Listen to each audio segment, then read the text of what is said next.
So, dapat nakakabenta ka online, offline. Dapat nakakabenta ka ng umaga, tanghali, hapon. Dapat nakakabenta ka banda roon, banda rito. Kasi meron kang sales force, meron kang sales team. Dapat ang benta mo non-stop. Tiyakin mo yan as a business owner.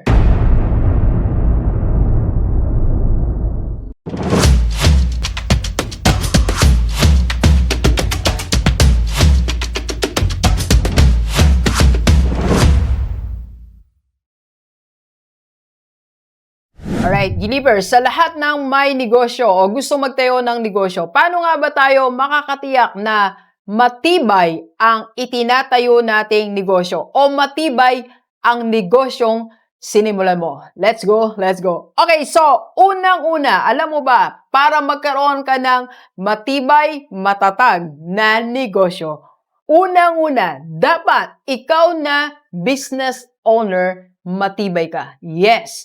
Ang tibay ng negosyo mo nanggagaling o depende sa tibay mo as a business owner. Dapat matibay tayo, dapat matatag ka. Hindi ka basta-basta naapektuhan ng mga bashers. Alam mo ba na as a business owner, marami rin tayong basher?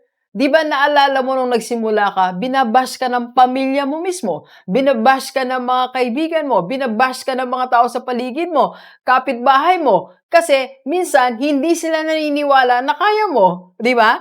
So, as a business owner, hindi ka dapat maapektuhan ng kahit sinong nagbabash sa'yo. Basta alam mo kung anong mission mo, alam mo kung anong layunin mo, kaya ka nagnegosyo. Okay? Dapat matibay tayo, matatag tayo, hindi ka rin kayang pataubin ng mga temptations. Alam nyo, pag nagnegosyo tayo, umuunlad tayo, kumikita tayo, nakikilala tayo sa paligid, nakikilala tayo ng mga tao, dumadating naman ang napakadaming temptation sa atin. Temptation to spend more, temptation para magkasala tayo, temptation para magkamali tayo ng desisyon, temptation para masilaw tayo sa malaking halaga, temptation para magbisyo tayo, temptation para sa masamang lifestyle. So, lahat ng temptation na yan, dapat kaya nating labanan para maging matibay ka para sa negosyo mo. Kaya every time na meron temptation na dumadating sa'yo as a business owner, isipin mo lagi, kailangan labanan ko to para sa negosyo ko. Okay? At third, dapat maging matibay din tayo sa paglaban sa mga failures. As a business owner, kahit gaano ang plano natin, kahit gaano kaganda yung isinulat mong plano, step by step, darating talaga sa punto na mamamali tayo. May mga failures. Pero as a business owner, kailangan matatag tayo. After failure, bangon lang. Failure, bangon lang tayo ng bangon. Tuwing umaga, bumangon ka para sa negosyo mo. Kasi pag hindi ka bumangon after failure, lalong hindi babangon ang mga empleyado mo. Okay? So, para maging matibay ang negosyo natin, dapat matibay ka as a business owner.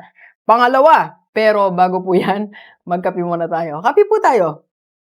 And of course, we are inviting you. We are accepting coaching sessions. Pwede po tayong online or offline. Pwede tayong mag-meet sa Makati or pwede nyo kaming invite sa inyong province. PM lang sa personal FB ni Doc para mapag-usapan natin ang business model ng iyong negosyo. Okay? Alright, so tuloy tayo. Para manatiling matibay o masiguro mo na matibay ang negosyo mo, dapat ang benta mo non-stop. Non-stop benta. Anytime, anywhere, nakakabenta ka. Okay? So, dapat nakakabenta ka online, offline.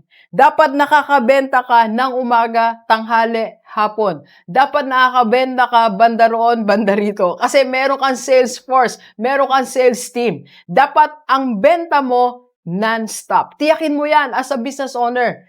Hindi porke nakabenta tayo ng Lunes, Biyernes na uli ang kasunod. Hindi pwede yun. Lunes, Martes, Merkulis hanggang Sabado, dapat may benta tayo. Okay? Tiyakin din natin na 3 ang streams of revenue natin. Hindi lang isa. 3 days ago po, may kinotes ako, Sir Michael. Ay, Sir Michael, taga Pagadian City. Ang business niya po ay private resort. So, nagawa kami ng business model na dapat meron siyang at least 4 revenue streams. So, pwede siyang magkaroon ng income sa iba't ibang paraan. Okay? Alright? So, yung negosyo mo rin, pwede natin gawan ng ganyan. Alright? And para tiyakin na matibay ang negosyo mo, you have to stop this. para magkaroon ka ng buffer money. Okay? Stop frequent renovation. Hindi pwedeng lagi ka nagpapa-renovate. Bawat renovation, gastos mo yan. Okay?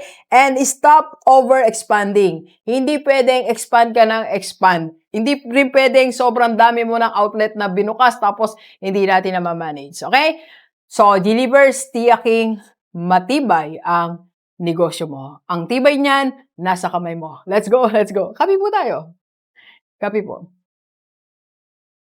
Thank you for watching. We are inviting you to attend our free webinar on how to save and invest the right way para magkaroon ka na ng investment sa mutual fund and maka-start ka na ng Kaiser mo. Ang Kaiser 3-in-1 po yan. May healthcare, life protection, and investment. PM na sa personal FB ko. Let's go, let's go!